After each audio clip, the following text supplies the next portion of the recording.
Technology, Science, space, environment, people. places. It's all totally awesome.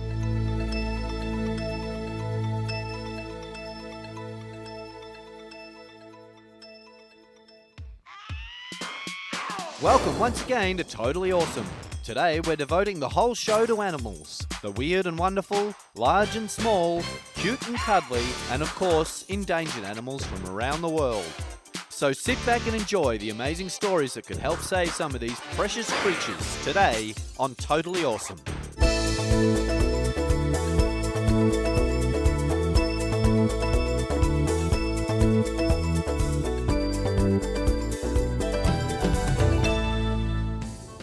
Not far from the centre of a major city, this reserve has become a nursery for the water vole. If you've ever read Kenneth Graham's Wind in the Willows, you may recognise the vole as the character Ratty in the story. The tiny mammal was once numbered in the hundreds of millions across the UK.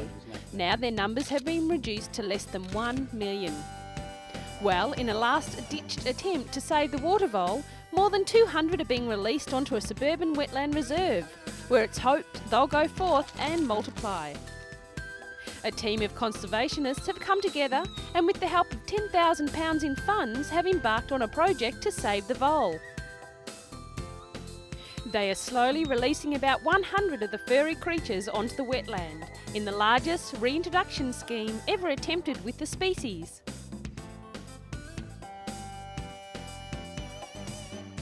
Each vole has been fitted with a radio tracking collar so that it can be located and monitored. The biggest threat the vole has to face is the American mink. It takes over the vole's burrow, giving the vole nowhere to go and at a greater risk of other predators. There are areas where the vole and the mink coexist. Conservationists are keen to learn more about how the two can live together. They believe that by doing so, this threatened species may stand a better chance of survival.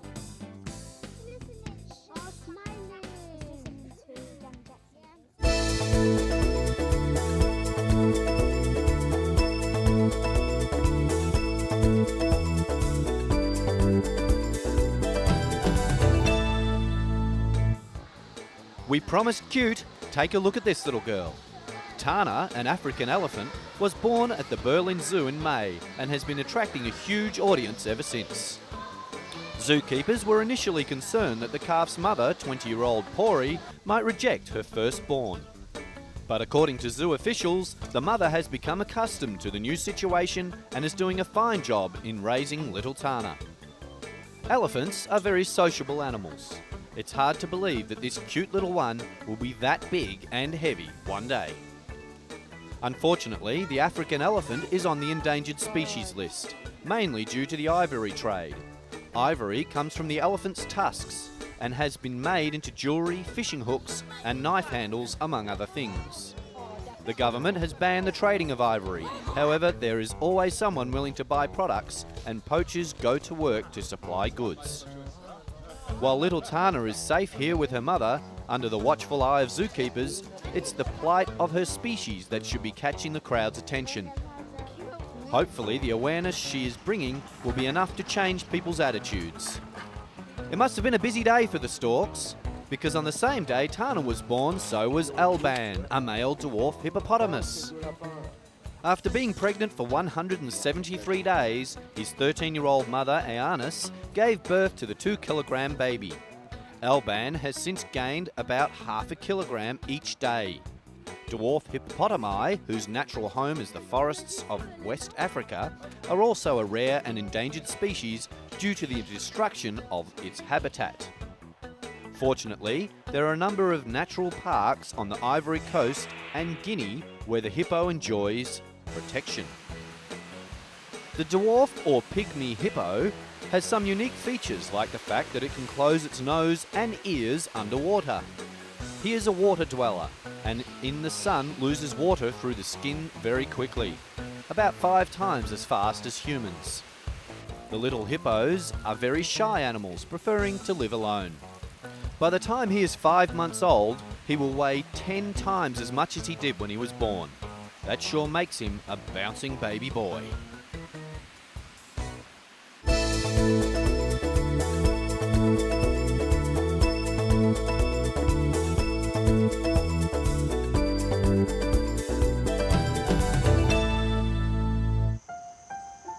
It wouldn't be unusual for you to ask, what is it? Or why does this animal look so bizarre? This rather strange looking animal is an okapi, a relative of the giraffe, and is only found in the Democratic Republic of Congo. With its gentle eyes and zebra markings, this unusual animal was only discovered at the beginning of the century. Some say because it's so shy and secretive. A wildlife reserve which spreads out for almost 14,000 square kilometres and named after the okapi was established in 1992 to try and protect the natural riches in the forest. With a population of around 30,000 animals, this is the last remaining natural habitat for the okapis in the world. For years there's been a breeding station for captive okapis here at Epaloo. They live in large shady enclosures fed by the local Bambuti pygmies. The breeding program has been put on hold until the war in the area comes to an end. The pygmies trek daily to the nearby forest to collect a variety of leaves for the okapis. These are then washed and hung on the line. It's an exercise that's repeated twice a day. According to park officials, before the Congo Wars began in 1996, the main problem in the park was the poaching of elephants for their ivory and other small animals for food. Now there's an even bigger problem with the discovery of Colombo tantalite, or coltane. Coltane is a type of ore. The tantalum, which comes from the coltane, is used in mobile phones, computer chips and stereos. Earlier this year, the park was invaded by thousands of illegal miners seeking fortunes. To try and solve the invasion, the park officials asked the rebel armies in the area to help protect the rare flora and fauna of the park. The rebels offered to train and arm rangers to patrol the park, but with less than 60 trained and not very well equipped guards to protect the massive areas of the park reserve, there's still little that the Wildlife Authority in Epaloo can do to prevent the poaching. And it's not only the soldiers poaching for bushmeat and ivory who are killing the animals. The miners who flooded into the forest last year also need to eat, adding to the guards' problems. Deep in the Okapi Wildlife Reserve, a guard on patrol searches an old rundown house for signs of life. It's an old mining camp and indicates that people have been illegally digging for coltane. The camp is empty, but earlier this year more than 500 miners worked here, panning frantically for coltane in the nearby forest streams. They cut down trees for houses, destroyed the streams and tore off tree bark to sieve the coltane from the water. The trees without their bark are now dying.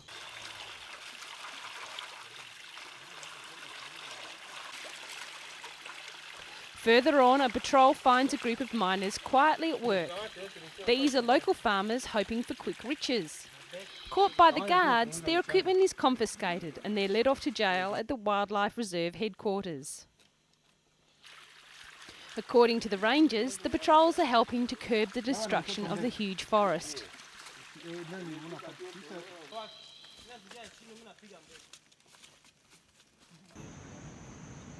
Another ranger shows off a small cache of weapons and recovered tusks, a sure sign that they're slowly succeeding. The Okapis have survived the turmoil in the chaotic Central African country, but whether they will survive this new invasion remains to be seen.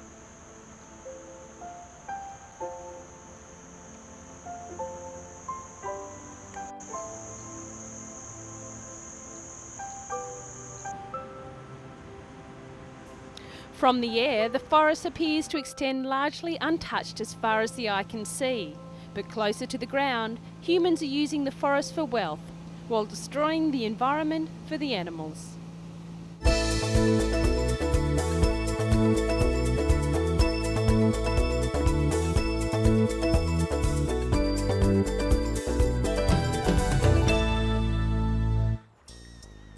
Here Here at the London Zoo, an international campaign is on to save one of the most mystical and mysterious creatures of the oceans, the seahorse. They're the stuff of legends, but pollution, habitat destruction, and low birth rate mean seahorses have been placed on the vulnerable list. One species has been classified as endangered. The seahorse has a very unusual breeding ritual, with the male and female forming a bond that has them sticking together for life. They reinforce this every morning with a little courtship dance by linking their tails and swimming through the sea grasses. They are like chameleons with a unique ability to change colour and camouflage into their background. When the female's eggs are ripe, they go into a full mating dance. The female passes the eggs into the male's pouch. It then seals up and the eggs develop into perfect miniature seahorses, all within the protection of the pouch. While most fish spawn millions of eggs, the seahorse will produce as few as 25 young. Seahorses are so fragile that when kept in aquariums, rarely survive. They don't have stomachs and therefore have very specific feeding requirements. Project Seahorse is operating through the UK, Canada, North America, the Philippines and Hong Kong.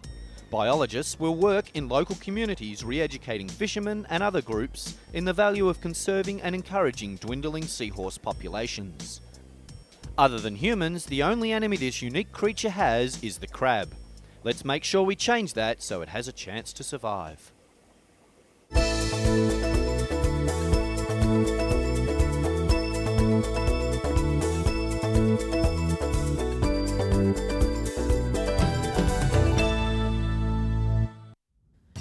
It's a beautiful, crisp morning and the trainers are out for their morning exercise.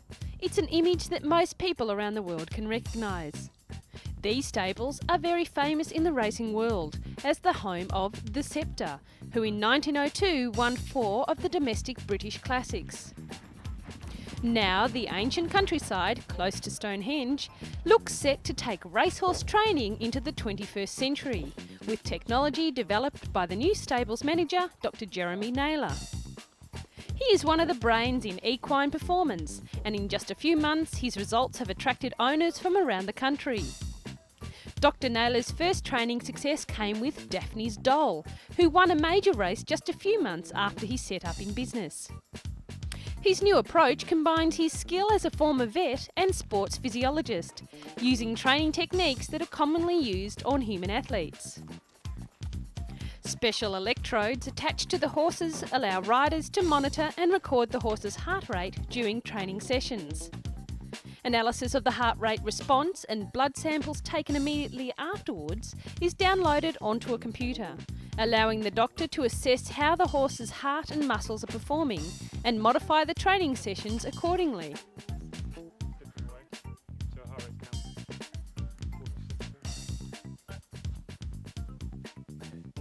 His scientific approach of using traditional training methods keeps the horses happy and willing to race, while getting the best result out of the animal. Dr. Naylor's methods could help produce a rival to Sceptre, who was regarded by many as the greatest racehorse of all time.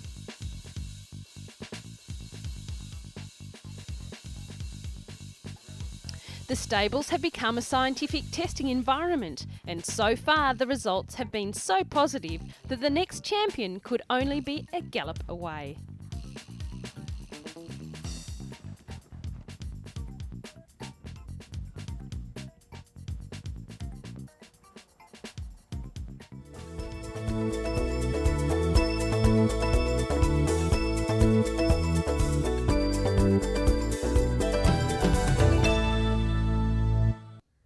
Still on a horsey theme, maybe these young guys could be the next champions. They are the first test tube foals born in Europe, using a technique that could be used to produce genetically modified horses. The 2 foals were born as part of a program designed to produce champion show jumping, dressage and eventing horses. They were created by a revolutionary technique where a single sperm is artificially fused with an egg and monitored for 11 days before being placed into a surrogate mother. It is the first time ever that horse embryos have been kept alive so long in the laboratory. Professor Twink Allen of the Equine Fertility Unit says the program could have a variety of benefits. He says that in addition to being able to breed better horses quickly for the top athletes, he can foresee a day when scientists can identify bad genes that might cause disease and eliminate them. The work could help in the conservation of threatened species and make it easier to breed champions. The foals are set to change the sporting world. Whether it becomes acceptable is another question. Like it or not, this type of technology is here to stay.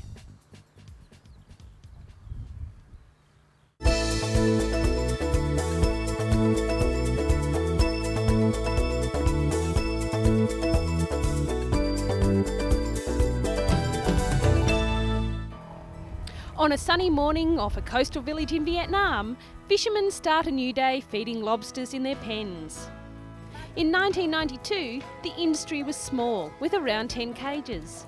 Now, thanks to the research by a scientist, the industry has grown and there are around 1,000 cages. This growth has helped the local fishermen, who have been working with the scientists to learn all about breeding lobsters. Lobsters are crustaceans and come from one of two groups, one with large claws, the other with none. They are covered by a strong shell that is reinforced to protect the internal organs and the head. During mating seasons, the females can carry up to 600,000 eggs. That's heaps of brothers and sisters to have to share with. Scientists from the Agricultural Research Institute are frequent visitors to the spawning lobster pens to see how the breeding is going. But the path to success today is not easy. It took Thu and her staff nearly 10 years to do their research, and they don't have much funding for laboratory work. In the early 1990s, when she was experimenting with different methods of breeding the two species most suited to the local conditions, the ornate rock lobster and the green scalloped lobster, she found the best way was to work with local fishermen. They have helped her experiment in raising lobsters in their natural environment.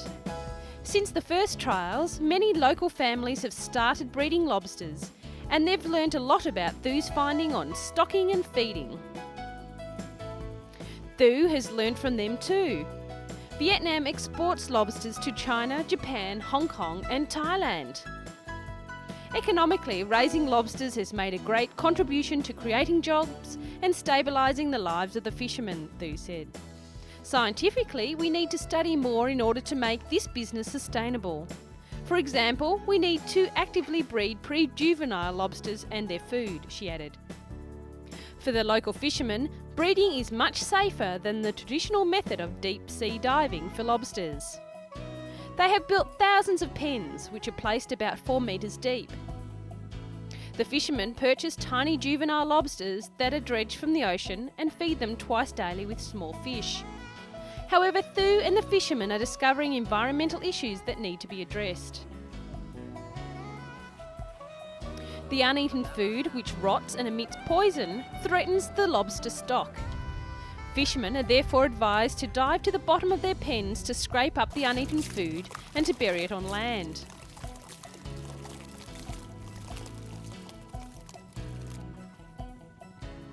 The new methods of breeding lobsters have brought big economical benefits to the coastal villages in Vietnam. This year, the price of lobsters has ranged from $22 to $28 per kilogram. Thanks to the lobsters, the fishermen's lives have changed dramatically.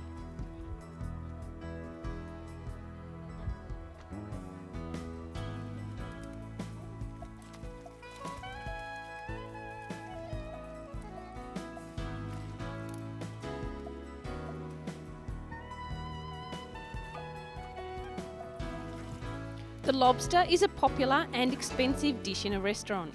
The research has allowed the fishermen to produce prime stocks. It has also allowed more control over the breeding. Science is often working with industry to find a quicker, cleaner and more environmental way to develop products. This research has given the people of the village a positive growth and allowed them to have a better lifestyle while taking care of the lobster stock and the environment.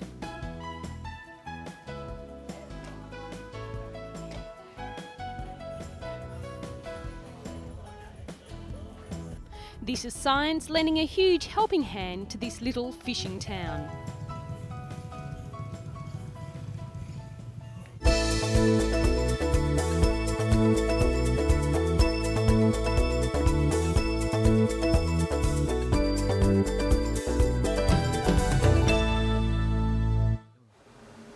The busy bumblebee goes from flower to flower, making honey from the sugary liquid produced, called nectar. It's thought at least 4 species of bumblebee are now extinct. The bees are a very important link to farming because they pollinate both wildflowers and commercial crops, particularly tomatoes and strawberries. Their falling numbers are blamed on modern farming methods, the increased use of pesticides and loss of hedgerows in recent years. Scientists are using a DNA fingerprinting technique to mark and match some 300 bees from different farm sites. They are trying to work out the most popular places bees like to be, so they can compare different farming styles and different ways of managing the countryside that the bees like best. The bees live for only 8 short weeks, but in this time manage to build, supply and take care of the hive. The worker may visit 500 to 1,000 blossoms before her honey sac is full. By identifying which bees are worker bees and where they come from, the scientists can work out what areas and conditions are best for them to increase the numbers again. I don't know who is the busiest, the bees or the scientists.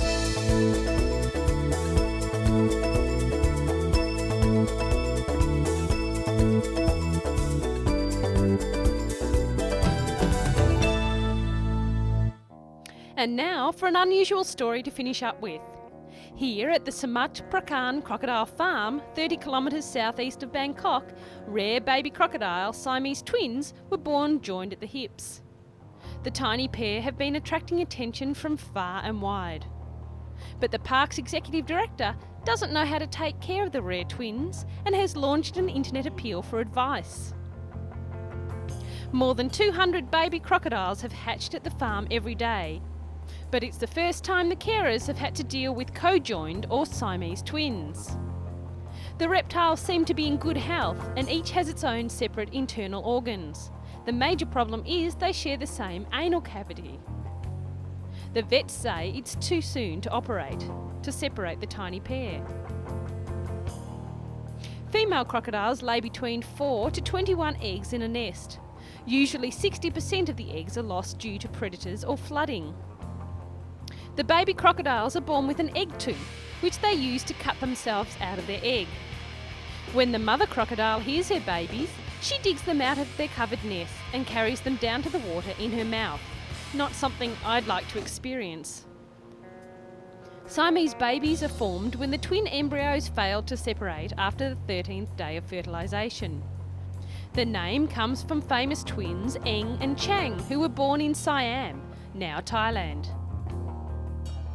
It seems Thailand is now producing another famous pair. Samat Prakan Crocodile Farm is said to be one of the largest in the world and has about 150,000 of the reptiles. So if you want to see some unusual sights, you better snap to it. We hope you've enjoyed our animal special. We look forward to seeing you next week on Totally Awesome.